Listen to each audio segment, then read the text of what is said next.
All right, awesome. So, hey guys, happy Monday to y'all. So, I'm excited to talk with Robert Cabral today, and I we're gonna talk about just how to like improve how we can improve our relationship with dogs, and then also I want to talk about like honoring your dog in a certain way that I'll have Robert talk about because well, real quick before if anything, Robert, if you want to do a little introduction on where you're at, what you're doing right now when it comes to dogs, and kind of take it from there.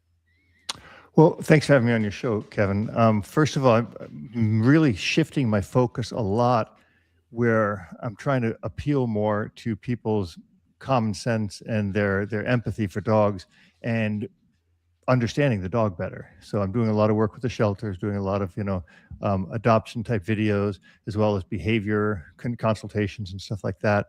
I've got my online platform going. That's all there. But the current focus I'm really trying to push towards is for people to develop relationships, meaningful relationships with their dogs, whether they're dog trainers or whether they are dog owners. And I think we need a monumental shift in the way we see dogs, the way we train dogs, because dogs are ending in shelters in record numbers. A lot of trainers are not doing well by the dogs or good by the dogs. They're not Hmm. serving the dog as they should be, and that's really my main focus. Yeah, no, I think that's really important. I think just if it, I think just being able to improve the relationship with the dogs and between owner and dog is a huge part because if the owners isn't really doing their part when it comes to the relationship, then then the dog is like, I feel like the dog either doesn't trust the owner that he can advocate for the dog or like kind of give the right guidance per se. For And then sure. that's where I feel like most of the time when it comes to like behaviors like aggression or reactivity and things like that, the dog feels like he has to be the one that's has to influence other dogs and Mhm. people to go away by using aggression, when instead of like I look at mom or dad for direction. Yeah. I think that's good. And by the way, if anyone's listening in or like watching us right now, feel free to leave a comment or like have a question or anything. Feel free to leave it in the comments for us. Um, but yeah, no, Robert has awesome YouTube channel, and I think you still have like an online course, right? That you're doing is Yeah. yeah. I have a few Uh, courses. I mean, some are geared towards pet owners. My monthly membership's geared towards pet owners, mhm. the monthly platform, and then there's also a course for dog trainers, especially people who work with rescue and shelter dogs. That was filmed over 10 years in animal shelters. So Mhm. yeah, it's all there. Yeah, yeah, no, yeah, Robert's a great trainer, and he definitely like he's spoken at the IACP conference that I went to, and it was a great presentation. And then caught up with Robert again at the Palm Springs meetup, which was really fun. And um, the topic that he spoke about is kind of like what we're going to talk about today. Is and I forgot what you called it, Robert, but I know it's just kind of like honoring the dog for who he is instead of kind of just like I know we try to fit dogs in molds sometimes, but Mhm. sometimes it just doesn't match well, right? Like if we have Mhm. a dog who like like your Malama who was like, you could have done protection sports, but like it wasn't his thing. Mhm. I think it's That just was like my kind old of Malinois. That that was was Goofy, the one who passed yeah, away. Yeah. Mhm. yeah. Like just kind of like going back, just kind of like talking about that and being like, like if your dog's if like because we have owners that are kind of just like, I want my dog to do this when he's not really Mhm. good at it, or it's like he would prefer something else. I definitely want to Yeah. kind of Well, just like kind of like talk about that kind of stuff. the talk in Palm Springs was about, and it's what I'm going to be speaking about at the big event in Newport Beach, is Hmm. the relationship dynamic and how it Hmm. affects training and the bond between the dog and the person. Yeah. But people, one, I don't think they do that. I think a lot of dog trainers are missing the boat on that. It's going to make me really unpopular with a lot of dog trainers, and it's going Hmm. to make me unpopular with a lot of people who have dogs, and especially when you send a dog away for a board and train. Let's tackle that first. That's a topic I Hmm. really want to kind of delve into. For When sure. you have a dog that's having problems and you Hmm. can't fix that problem. First of all, there's no fixing dog problems. There's understanding, training, and management. We don't just fix. We don't get a dog that's aggressive, spend a month with them, and then suddenly they're not aggressive anymore. That's a line of crap that's been fed to the public for a long time, and dog trainers continue to feed that to the public. Once a dog has aggression, or we don't say once he has aggression. If he has aggression, it's underlying 90% of the time or more. It's a genetic component that the dog is aggressive. Now there may be 10% where that dog will be, he hasn't had an experience such as he was attacked or he was, mistreated, that they have aggression. But for the most part, if you have a dog that has a foundation, has a genetic predisposition to aggression, we're not going to train that out. So if we're going to send that dog now to someone else, to a board and train trainer, and that seems to be really popular nowadays, it's something that never really existed 20 years ago. But you're sending this dog to someone you don't know, and you don't have eyes on this dog 24 hours a day. So you don't know what's going on. For the most part, even the good trainers that we know are going to put the dog in a kennel. Dog's going to come out, potty, walk, exercise, training, back in the kennel, then out, potty, walk, maybe gets in a play group or something. It depends. It gets a nice walk, some exercise, maybe gets on a treadmill. Basically, it's going to get 3 to 4 training sessions a day, which are going to, obviously, anybody trains a dog knows it's going to be 15 minutes. A majority of this dog's life is going to be confined to a kennel. Not that that's a bad thing, but you got to understand that. The dog will act one way with a trainer. It's going to act another way with you.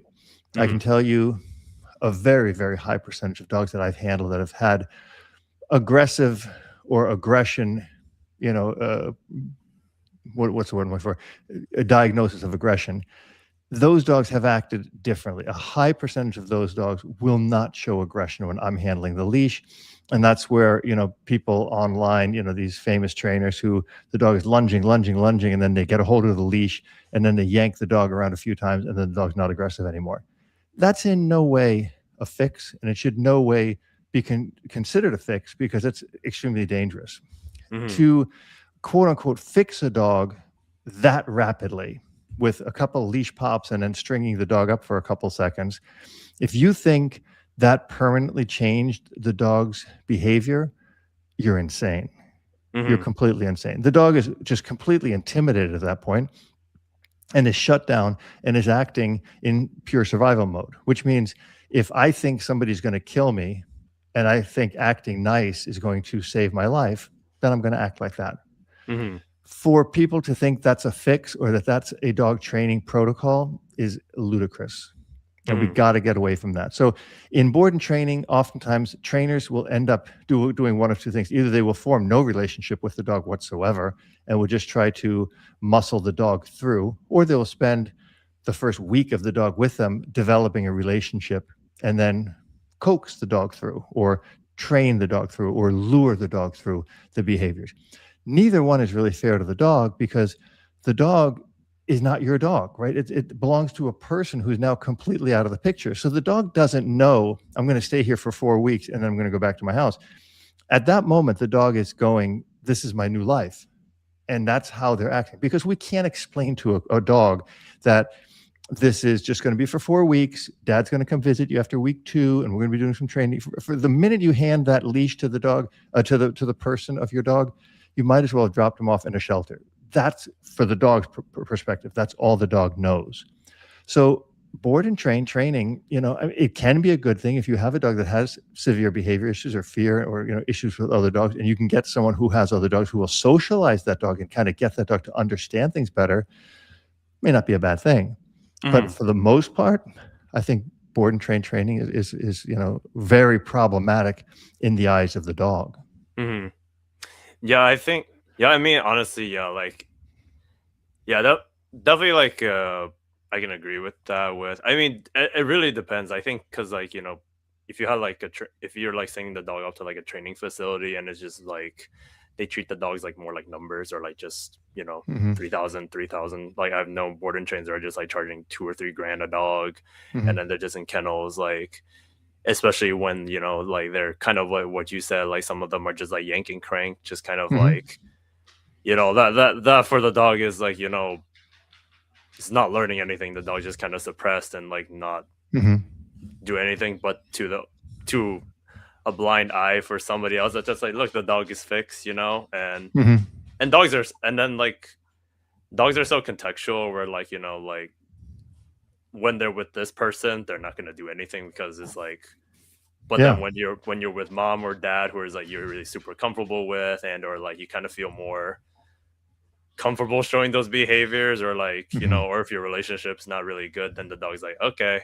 It's literally like that car, like that kind of car analogy, right? Like I give you the car, I drop it off at the auto body shop, but then the car acts fine, but then Hmm. you come back and pick Yeah. it up and then it just shows the problems. You're like, wow, that Yeah. was a waste of time. Hmm. I um mean, I think we just have to look at the situation of. I mean, a dog is again different than the car. I know the analogy what you're saying yeah. of, because there it's kind of like it's in my mind, right? In my mind, Hmm. the car is puttering, but then the mechanic gets in, oh, he revs it once, oh, it seems fine to me, and you Hmm. can't get it to replicate.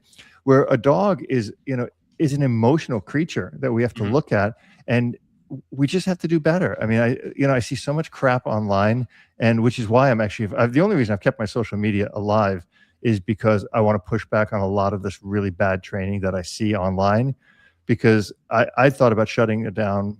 I mean, over the past 2 or 3 years, there's been several times I was ready to pull the plug, but I refused to because I've got a large enough platform where I can, you know, inspire people to do better. And I hope I can do that, because the dogs are not being served well by many of the people that I see online, because they're making 60-second reels, doing really cool, fun stuff, and they're not really showing the work behind it. Now, I'm not saying you got to show an hour video of you fixing the dog, because that's really boring, but you need Hmm. to at least help people to understand that there's a lot to it. And that lot to it part is a part that we need to make sure that people understand. It's about the relationship, the way the dog sees their relationship in life, whether that relationship is with other dogs, with the owners, or with the world as a whole. That will influence the way a dog does things, you know. And we're not focusing on that as a general public. It's the focus is, oh, what's the right e-collar training? I'm so tired of hearing Hmm. about e-collar training that, I want to pull my hair out little I got left. um, nobody in anything like my friend Jamie Penrith and I were talking about it, and he said, nobody interviews a mechanic for the Indian, let's say for F1, and goes, well, let's talk about the wrench today. Hmm. But as soon as they talk to dog trainers, they go, well, let's talk about the e-collar.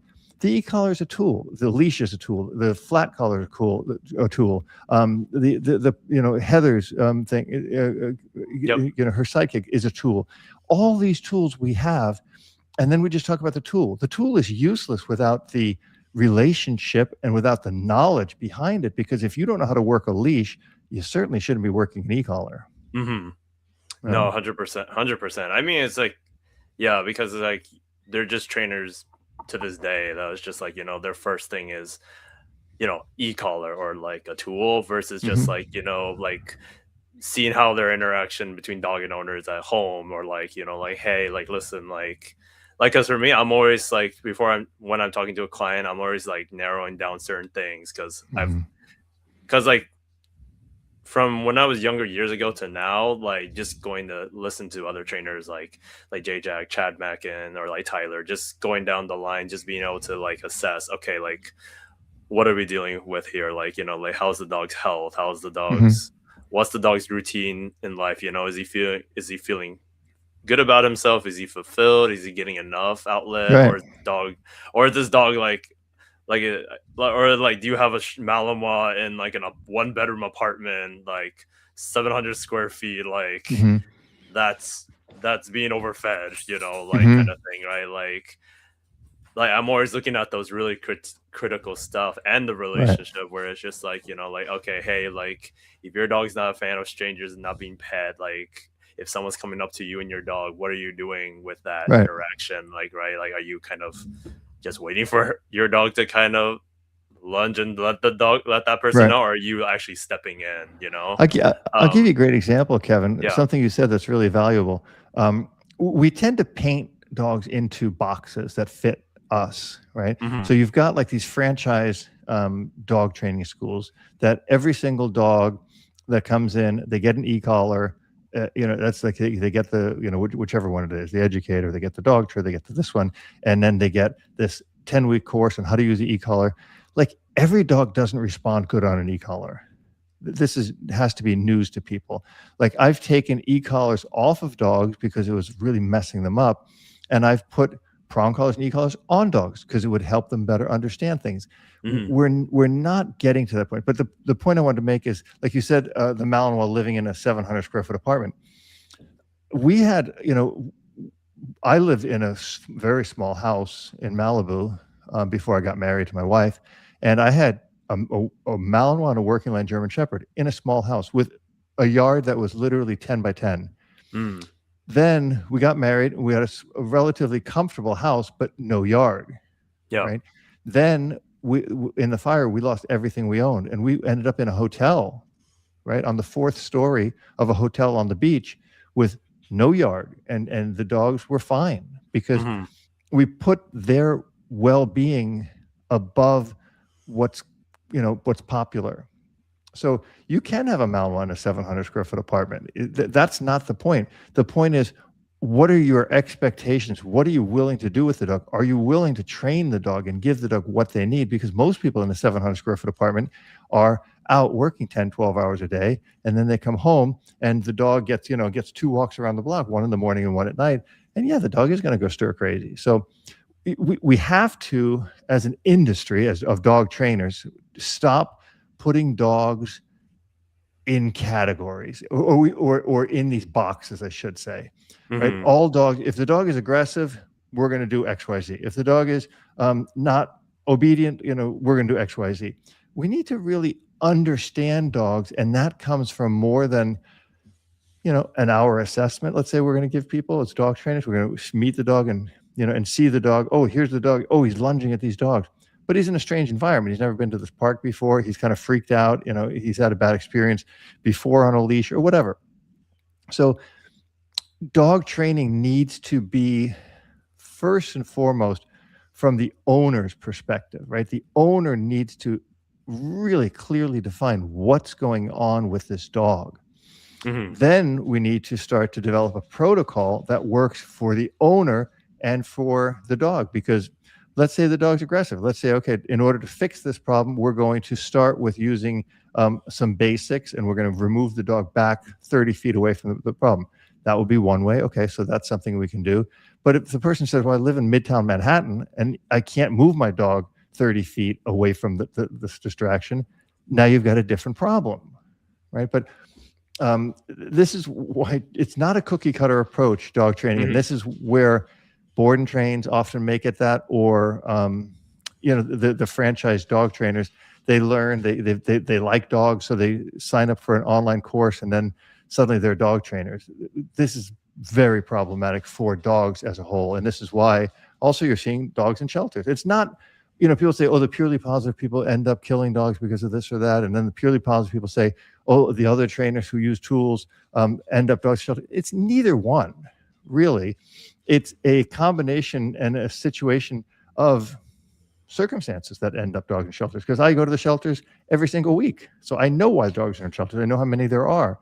And I know fixing it involves there's a lot of, we can talk about that in a whole different topic, but there's a lot more to fixing dogs in shelters than just, e-collar or purely positive. Hmm. Yeah, no, totally. I think just like, yeah, because like you could have some people who have a great relationship with their dogs, but you don't even and they don't even need like prong collar, e-collar, like the Mm-hmm. guy, you just see the guy just walking his dog like down with a flat collar and just Mm-hmm. like just enjoying life as it is. Meanwhile, like some people are just kind of like, one size fit all, like every dog that comes in, slap a prong collar on, slap something.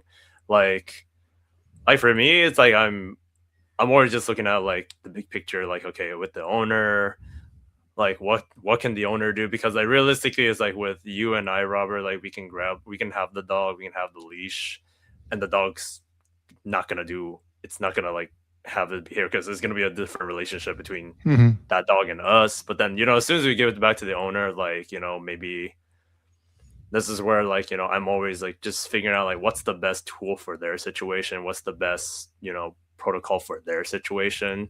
Mhm. Because, I have clients who come to me who've had prong collars on their dogs that they'll still power through or drag mom or dad, but then, Mhm. I might just go like, hey, maybe let's try the sidekick leash. And if that doesn't Mhm. work, I'll have another idea, like just being able to kind Mhm. of use what your toolbox, but not, and just see what works for that situation. Mhm. Um, just because like I have like some kennels over here that are just like very much just like one size fit all, everyone on prong, everyone yanking crank, and then I look at these Mhm. dogs and I'm just like, some of them are really sensitive that I'm just like, I'm like, okay, we don't need this for this dog. We like, Right. let's take it down a notch and like help this dog's confidence, and also let the dog see that the owner can make you feel good too. Mhm. um Actually, real quick, there's some comments. Stacy's my friend in Sacramento. She's a huge fan of you, Robert, and Oh, like, cool. I need to get an autograph from you for Stacy. So at some point, I'll see you at Newport for that. So, Sure. and then Eve is here too. What are ways you encourage people to build a relationship with their dog? That's a good question. Well, it's a question that is very hard for me to answer. It's like, what makes you develop a relationship with your spouse, with your husband or wife or your children? Hmm. I'm puzzled when people don't have a relationship with their dogs. Hmm. I think that is the most problematic part in life because you've got to have a relationship. If you don't care about this dog and that dog doesn't care about you, that's we have to understand what a relationship is. It's one being caring for another being, and that being hopefully reciprocally caring back. Um, the dog cares for you, and some people say, "Oh, dogs are opportunists. They only care for you because you feed them." It's not necessarily true because you can see a lot of times people who are very abusive with their dogs love them and they're Hmm. very loyal to their owners, even though their owners are complete idiots. So we have to open our hearts and our minds to understand that there's no relationship, there's no cross species relationship like the human and the canine. If you look Hmm. at what's the lady with the chimpanzees? God, I can see her face. She did all the chimpanzee studies in Africa. Hmm. Jane Goodall, right? Is it Jane Goodall? No, Jane Goodall did the gorillas. The other one. Anyway, she said the greatest relationship that you can have is with a dog. And Hmm. she was working with primates. I mean, chimpanzees are one of our closest living relatives.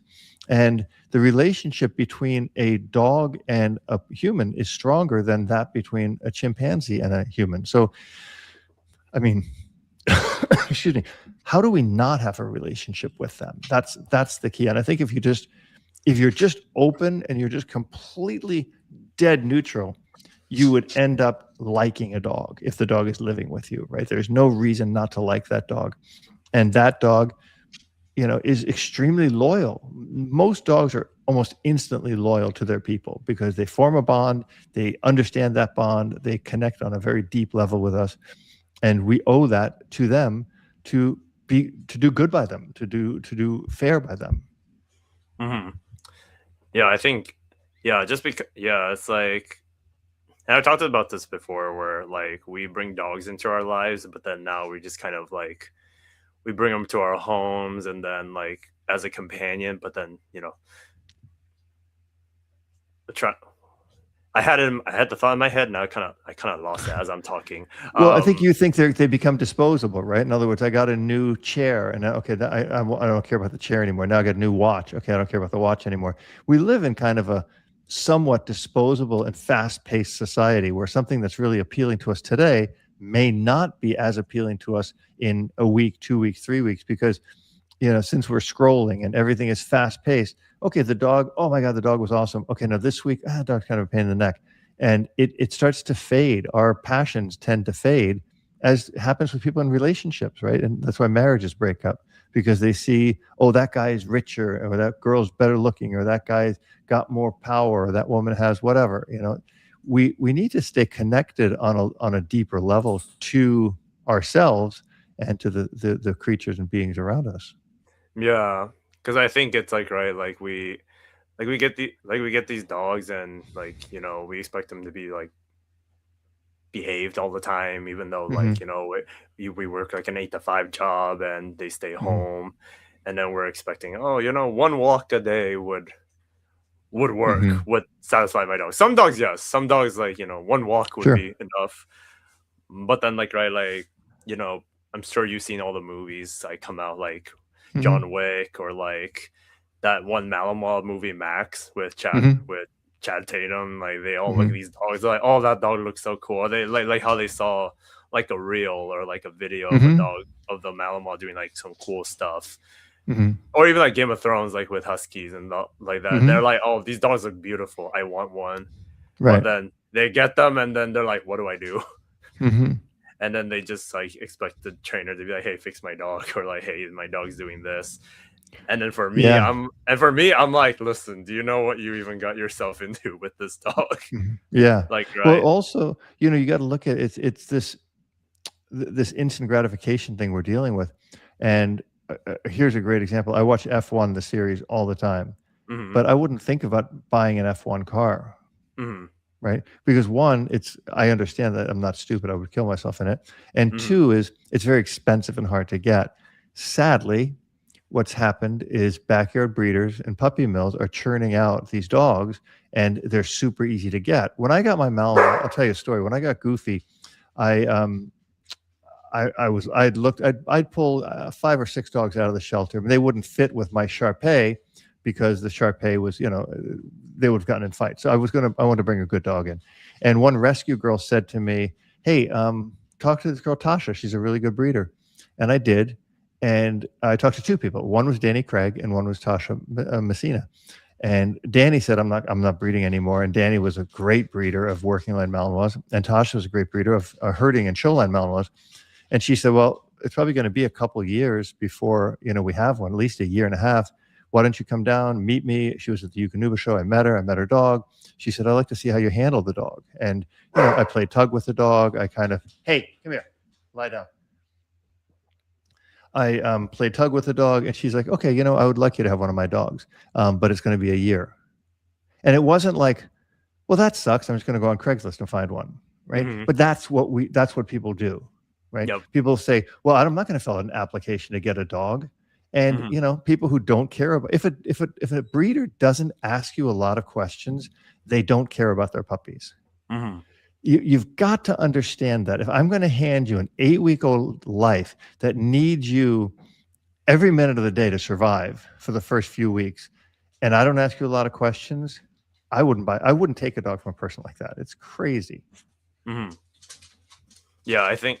Yeah, I mean, that's the thing. It's like people get like people want instant gratification, or just like people just like we have like Amazon Prime. We're like, hey, I want Yeah. this in like 24 hours, 48 Hmm. hours, and then Right. like, or like, especially you have some people who just love spending money, and Hmm. then sometimes you're just like, it's like, okay, I'm like, okay, you got the dog. I'm like, all right, so you got the dog, and then like they don't know like what to do with it, per Yeah. se. And it is just kind of like, why have this dog? uh, Yeah. uh, and then it's just like, breeds get so popular. Like, aside from Malinois, you have like dogs like golden retrievers, or like you have like, Hmm. I don't know, what other breeds do you find got super overbred, that you're just like, these. Pit bulls, German shepherds, Yeah. Rottweilers, Doberman. I mean, it goes in phases, right? So you have to look at, like, in 25, 30 years ago, German shepherds, and it was Mm-hmm. Rottweilers, it was Dobermans, it was pit bulls.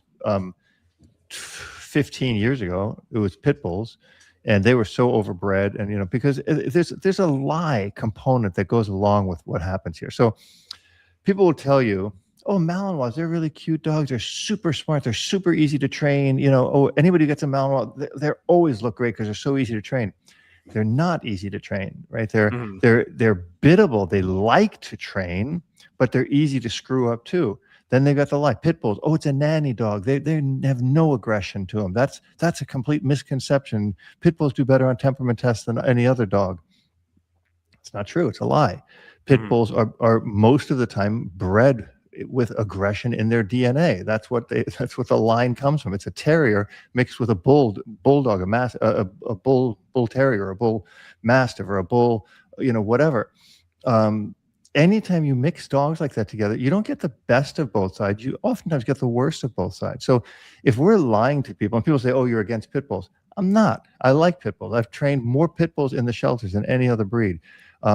You might as well say I hate Malinois, because I have as much against the irresponsible breeding of Malinois as I do against the irresponsible breeding of pit bulls. You get these dogs in shelters. They're both very thin-nerved dogs. They're very dangerous dogs, both pit bulls and Malinois. They both have a tendency to bite.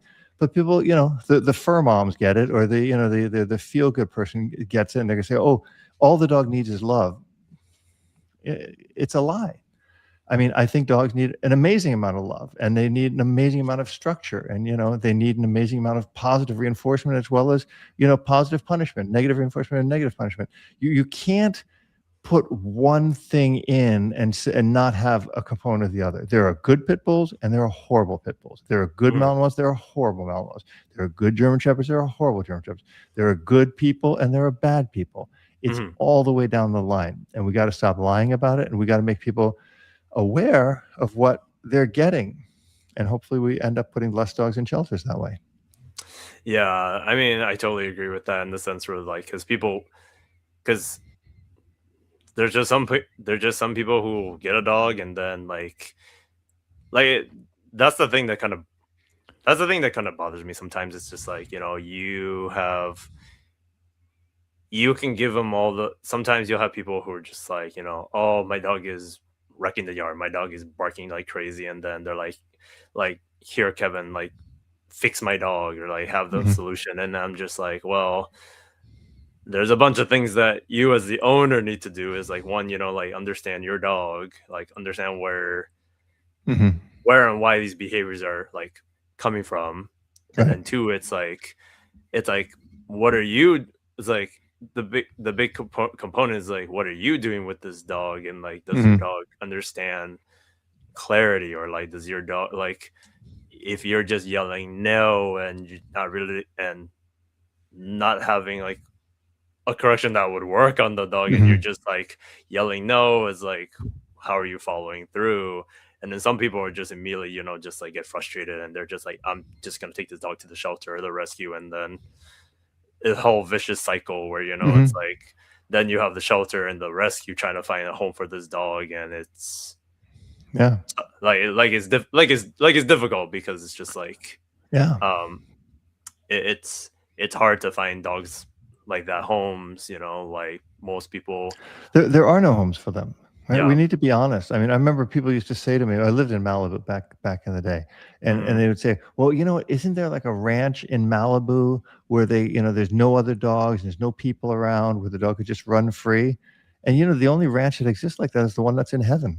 It's like, it doesn't exist on this earth. And when people put dogs in shelters that have severe behavior problems, it's more fair to take the dog to the vet and put it down, because when you put it in a shelter, a good dog probably is going to die because of that. And that was a discussion that I've had for many, many years, and I've been criticized for it. I'm going to say it again, because I know it pisses off a lot of people. But people who go to shelters and take problem dogs that have aggression issues, dogs that have bitten people and harmed children, or harmed animals, and they're going to take those dogs out, and they're going to spend an enormous amount of money training them, socializing them, and getting them homes. Every dog you take out like that, the lives of 4 dogs are lost, because it would be so much easier to take those dogs out and get those dogs homes. But people don't want to hear that. People want the dog that came from the Chinese meat trade. They want the dog that came from the streets of, Bolivia, or Mexico, or something like that, because it makes for a good story. Like, people really love that. A lady the other day said she had her dog off leash. She couldn't recall it. And she goes, "Oh, she's really young." And I said, "Oh, really? How old is she?" She said, 4. That's not young. If the dog doesn't have a recall by 4, it ain't going to have a recall. And then she said, "Oh, it's a rescue." People, 2 people always tell you what they are: vegans and people who rescue dogs. You never have to guess, right? They're always going to tell you within the first 5 minutes of meeting them, "I'm a vegan," or "I rescued my dog." I don't know why that matters. Like, I don't say to people, "Oh, I bought my dog." it doesn't matter. It's your dog. It's a dog, just like a rescue dog, a purebred dog, a show dog, a working dog. It's a dog, and we need to honor the dog for that, and not put all these crazy labels on the dog. Hmm. Yeah, I think I'm trying to. I had a I had no thought, but then I Uh, lost it. It's oh boy. that's what I get for for doing this. This is what I get for like sleeping in and all that for some Oh reason. yeah. Um, yeah, I think right, like most of the time it's like when, especially when you'll get dogs, like you'll have like shelters, like they'll pull, like you'll have animal control like pull out like strays, or like you'll get dogs from like maybe like not in a more like pulling dogs from different backgrounds. And Hmm. like like I've done a lot of volunteering and working with like a rescue or two in the like the past few years. And like I fostered a dog for like a year plus, and he was a dog that was living with a homeless person, and Hmm. he would chase bikes. And like at the kennel he would be so like aroused just from the person coming in. And like he would play tug on like the person's pant heels, or like the sleeve, Hmm. like someone's sleeves. And he was like this decently sized brindle pity mix, that it Hmm. was just like he would just do it he wasn't doing it for, I don't think he was doing it for a good, but he was doing it for shits and giggles, like for fun. But he was Hmm. so aroused that like everyone was like, "I do not want to take this dog home." Right. And then like I took him, and I'm like thinking like, I'm like, okay, like maybe I can work with this dog. Maybe I can mold him, and then I would get him home. And then Hmm. I had him for a year, and whenever I go on vacation or something like that, I would just be like, "Hey, can you watch this dog? Can you watch him while I'm gone?" And Hmm. then I would get a phone call, be like, "Yeah, he's at it again." And Hmm. I'm like, "What?" I'm like, "Yeah, he he grabbed my sleeve," and I was like, "Oh my god." And so Hmm. it's like I had to make a decision at some point where he was not safe in that sense for for me, because I've been living with him. Is like as soon as Hmm. you hand him off to a different person and you try to make another relationship with him, I was like, I wish I knew what I knew now, so that Hmm. maybe I could have prevented. But like him, and there was another situation where like there's just some dogs that is like if we kind of like assess like dogs aren't safe for the public and things like Hmm. that, like we could be bringing in like like how you said, bring in like way more friendly dogs to like find homes for. And Yeah. and even just like right, like even when someone adopts a dog, it's like some people get too comfortable with with Hmm. letting those dogs with issues like go right off the bat, like, oh, go say hi to my mom's dog, and Hmm. you haven't had this dog for like a week. And Hmm. then or even just like, oh, let's go say hi to to my to my sister's kids. And you're just like, Hmm. I feel like people rush into it, or people just get Sure. too comfortable, or like things like that. And I'm just like, guys, like if you get a dog from the shelter, like spend some time like learning who the dog is, and then Sure. like actually get a relationship going before you're just like, oh, let's go say hi to let's go say hi let's start saying hi to every single dog. Let's go say hi, let's go have a little barbecue. And Yeah. like or like I give you free roam of the whole house. Yeah. Like it's like like I would just love if there was like something where it's like, hey, like you just got this dog, let's have you spend these few weeks doing this before you Hmm. jump into like taking your dog to the beach and things like that when you don't have a recall. Or Hmm. like, hey, the dog you just got, it's like super insecure about certain things. Like work on this stuff first before you start wanting to bring your Yeah. dog to like a farmer's market, or just things Hmm. like that, like I feel like there's always something missing with the component between the owner and the dog. Yeah. For And even sure. just like right, like I'm trying to I'm trying to think like right, like just being able to have just being able to like just connect with your dog, like outside from just like just snuggling in the couch, like, because I love being on the couch with my dogs, like petting them and things like that. But just being able to do other meaningful stuff, like go out in Hmm. nature with your dog, Right. like being able to kind of let the dog express their behaviors in a safe way, of course, like, Hmm. but just being able to kind of like have those things, like, because I think with us, we put a lot of emotional baggage on the dogs, we're Hmm. stressed, and then we try to pet the dog, and then it's like it's very much like a one-sided thing, I feel like, because it's like we're always like expect the dog to give us companionship and Hmm. like fulfillment in these different ways, but then like, and when you and I come into the picture, we're always like, okay, what does the dog get out of this relationship, Hmm.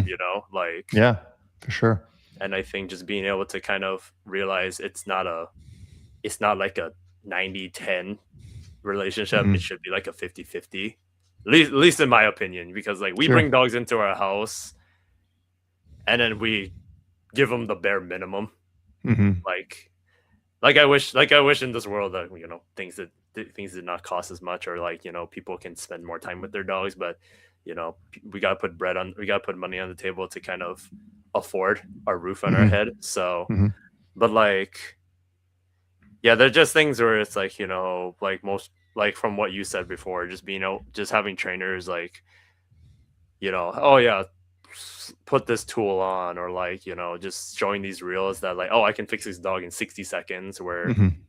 realistically, if you're a 9 to 5 pet owner, that's not realistic, like you want, if you, instead of like watching stuff you've seen on you, like on reels and things like that, like just have like a trainer that can, see outside the box, like look at like what you're missing or what the dog is Hmm. missing, and then kind of put together like, okay, here's a training plan that would work for you and your dog, that's gonna work, versus just like, oh, slap a prong collar, pop it Sure. when it sees a dog. um 'Cause I think that's important, because it's like, like, I I've seen trainers who are just much like that, and then they'll come to me afterwards because like it didn't work, and then I have to Hmm. be like, all right, cool, like let's take the prong off, and then let's see if we can work with him with this along with the relationship, For sure. um because right, like you could have the most expensive e-collar, you could pay like 5 grand for like a board and train, but if you don't have like a good relationship with the dog, it Hmm. really doesn't mean anything, because like I feel like the dog's not convinced that mom and dad can keep me safe around stuff, or like, like you hand them off to somebody else. Like I've done it where like I'm like when he sees a dog, yeah, yeah, pass me the dog on the leash, and then the dog's like fine. But I think Hmm. it's like, right, like a lot of which I've learned, which like between seeing like what you've been doing and then Larry Crone, like hold it's super easy for me to work the dog and it looks great. But then what matters is like, how can I help the owner? Like, Hmm. how can I make the owner like help improve on the obedience, or like how can I help the dog? How can I help the owner walk through this experience of walking past another dog when Hmm. he's reactive? Because it's always like at the end of the day, like it's like I don't live with the dog. I tell my clients all the time, we're like, listen, I don't live with your dog, but you live with your dog. You're with him Hmm. 24/7. So it's important to see how you're interacting, or how, or like what you're enabling um For sure. with this dog. Um because especially it's just like at the end of the day, it's like it's them taking their dog home, or it's their dog they're putting in the car and like spending the night with.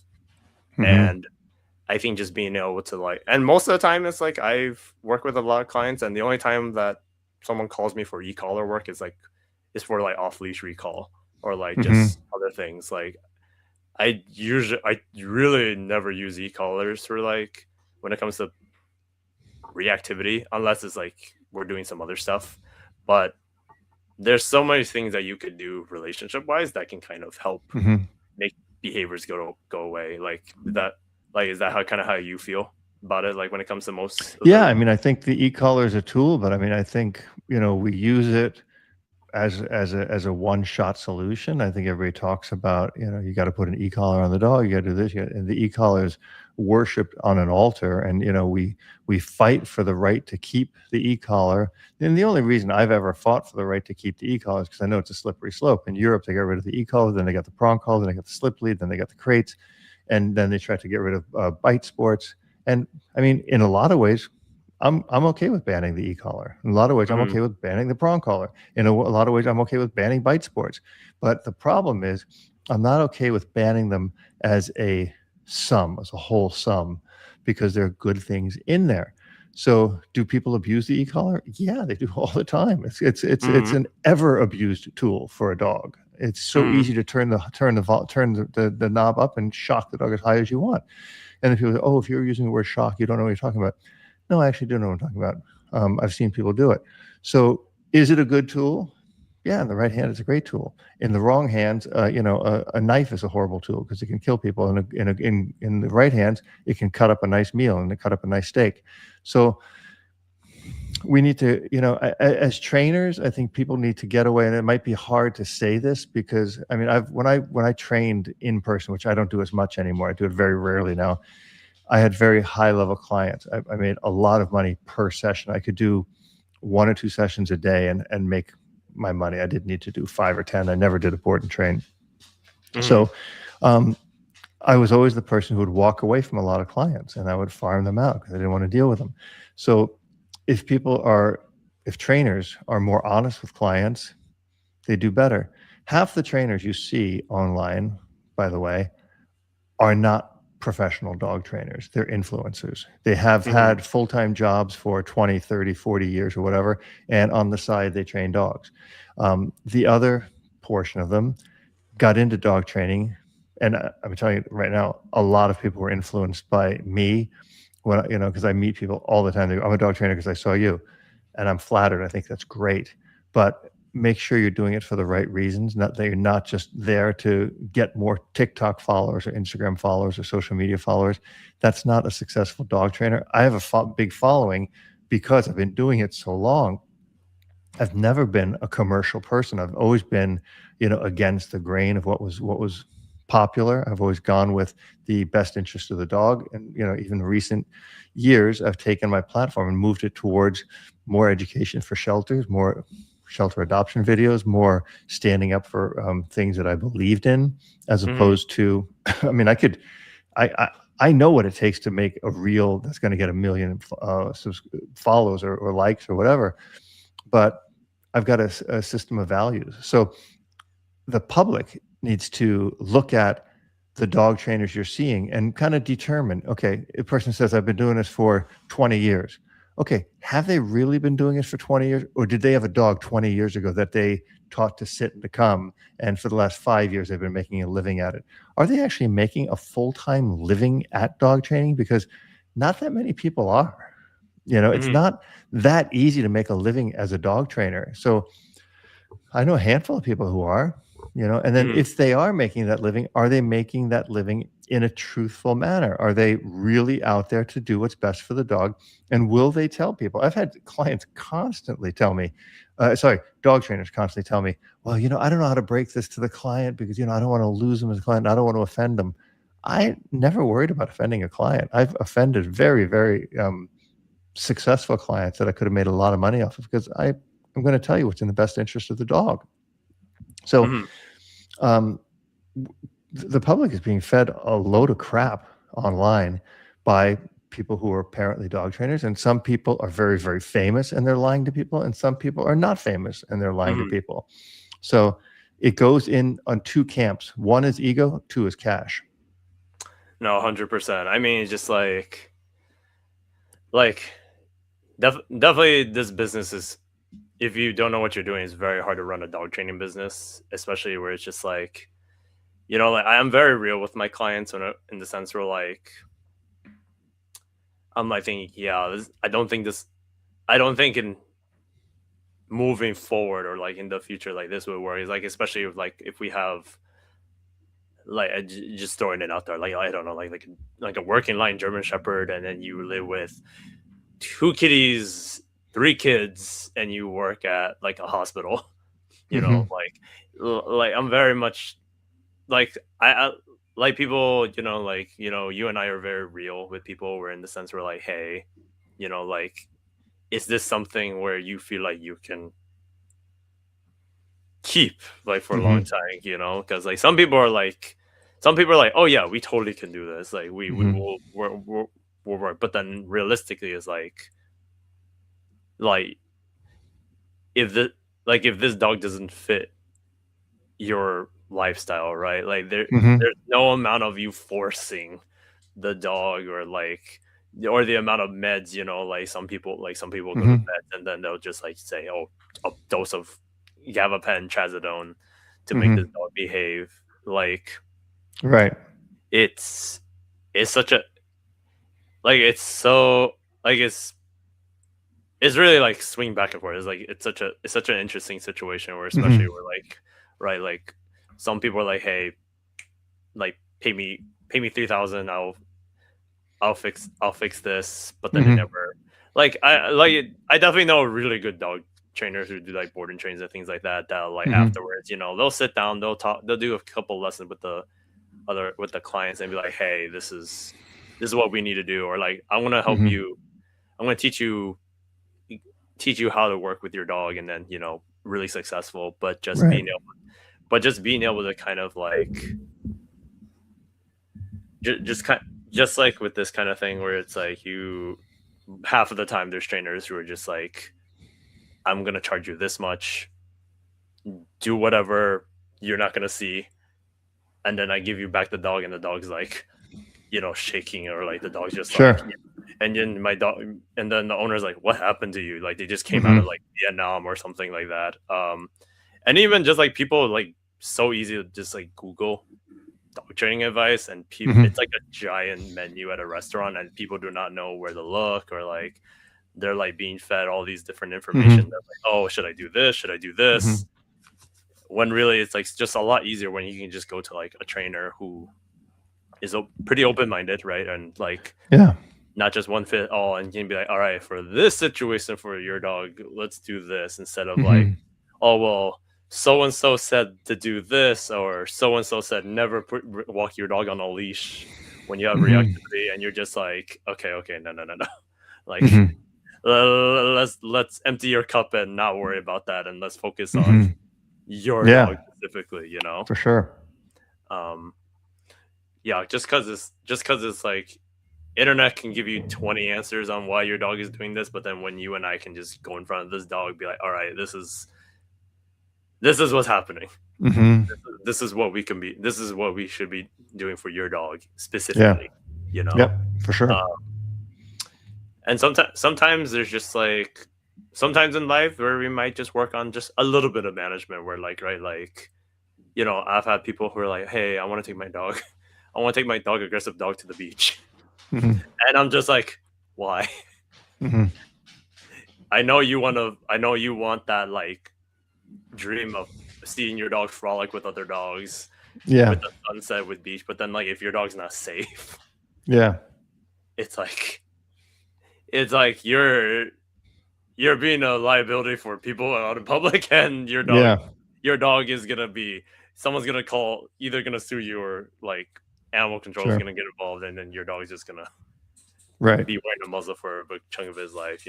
But Yep. yeah, right. I think just kind of like going through, like, I feel like when it comes to improving your dog's relationship, it's just like, one, being able to give like a lot of clarity and structure, Mhm. being able to have like things to do with your dog that he enjoys and be part of it, whether it's like a flirt pole, a ball, going on like a big off leash hike. No, not an off leash hike. Maybe, but like depending on how Mhm. good your recall is, being Mhm. able to be out in nature and things like that, or even just doing like a sport that your dog enjoys, whether it's Right. ball, agility, bite sports, or like just nose work, right? Right. Just because, who knows, you could have a hound that identifies as a German Shepherd, Sure. that or you have a German Shepherd that identifies as a hound, and then you're like, all right, cool. You don't really like tugs or sports, but like, how about I'll do nose work with you? Mhm. Sure. Um, and sometimes just, just instead of comparing your dog to other dogs, like in movies, or like, I don't know, you there's always like that comparison between like this dog with your best friend's dog or like your family Hmm. dog. That's like, just being able to kind of like, one thing that I like that I picked up from you was just kind of like honoring the dog that you have and Yeah. loving that dog. Yeah.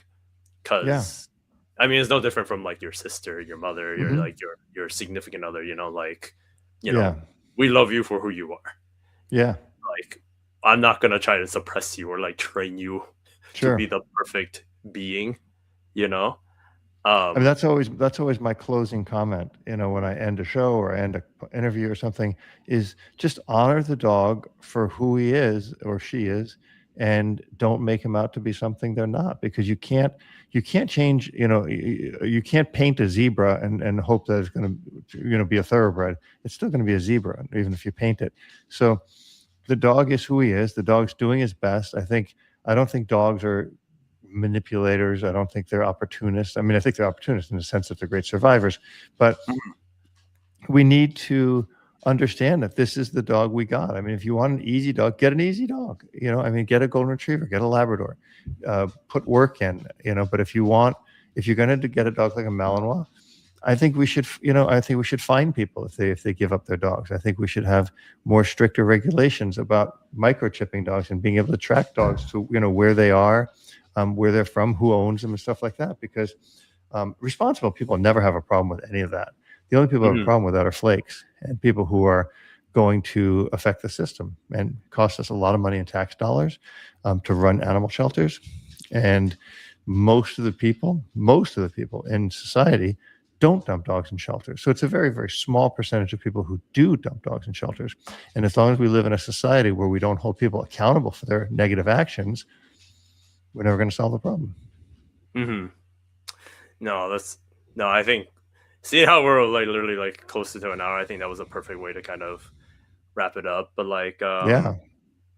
But like, but like Robert, so like if someone wanted to kind of learn from you more, like kind of want to learn how to like work at the shelters and things like that, like do you what kind of course, what are some links or some courses that you offer that someone can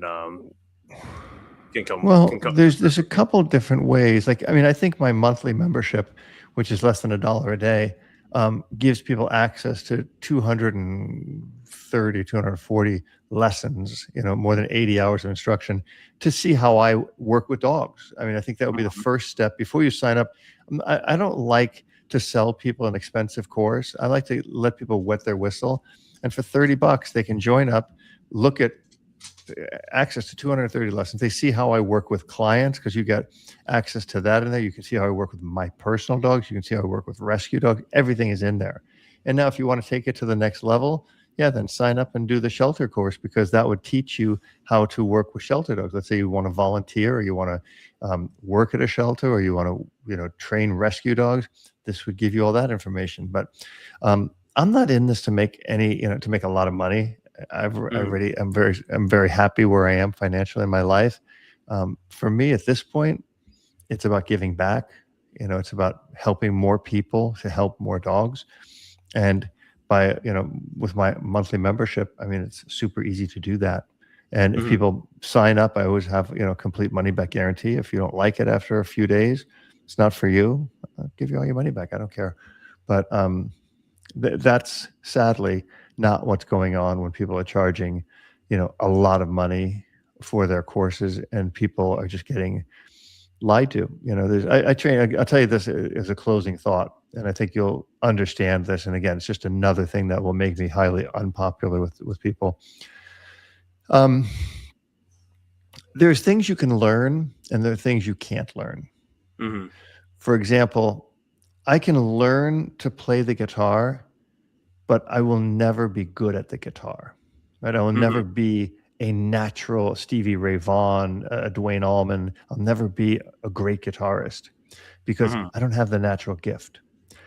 So when I used to teach at the shelter, and we did a 24-hour course, 3 days, 8 hours a day, and at the end of it, I would say to people, you might understand the technical side of it, the book side of it, and I understand you really love dogs, but this is not a profession for you. This does Hmm. not work for you because you have to have a very natural feel with a dog. It's not like a wrench and a mechanic, right? Where you just, if you tighten it so far and then you stop, the wheel is on, it's not going to come off. There's no finesse about putting a wheel on a car. But there is a finesse about dealing with a dog because a dog is ever changing, which is why so often people who sell expensive courses online are cheating the public because you're missing a big component, which is that natural ability to connect with the dog and to vibe with the dog, like dancing. If I can watch all the DVDs or videos on YouTube how to dance, unless I go out there and I can do it with somebody and I can know I have that connection or that finesse, I'm probably gonna suck at dancing. Hmm. Yeah, no, 100%. You know, like you could watch videos and things like that, but I think just being able to have like a professional like in front of you, you Hmm. know. And then still, some people, even with a professional in front of them, people aren't honest. Hmm. That's where it's the American Idol factor. I'm sorry, I keep dragging this longer. You're Um, good. You're good. the American Idol factor is a great thing. People tell you all the time, "Oh, you're so good. Oh, you're so good. Oh, you're so good," and then you get on American Idol, and Simon Cowell tells you you suck, right? So in dog training, you're not helping somebody by telling them they're good at something and letting them make a fool of themselves, right? You help people by saying, I know you love this, but this just might not be for you. Hmm. There's no harm in that. In fact, it's a greater love to be honest with somebody and say, this might just not be the right thing for you. Why is that so bad? But people don't do that. Yeah, I think just being real more in general and just like, Right. instead of just kind of sugarcoat things is good, especially if you're like with loved ones, best friends, and like just people in general, like Yeah. especially realistically, like if I know you don't enjoy people Hmm. or like what or a certain thing, it's like why would I tell you to go and do that Right. unless you're trying to work through discomfort or like you want to work on Yeah. that Yeah. skill. Yeah. That's a different story. For So, sure. Yeah. but yeah, no, I think I think if anything, really appreciate just having you on, just talk about this topic. I think it's really important just in general, just for people to hear, or even just like a Yeah. pet owner Very important. on my Facebook, but Hmm. Facebook, YouTube. I think I'm gonna wrap up. I'm gonna click the end button and then just say thank you to Robert. But otherwise, happy Monday to you guys, and then I'll let you know what the next stream is. So I'll talk to you guys later.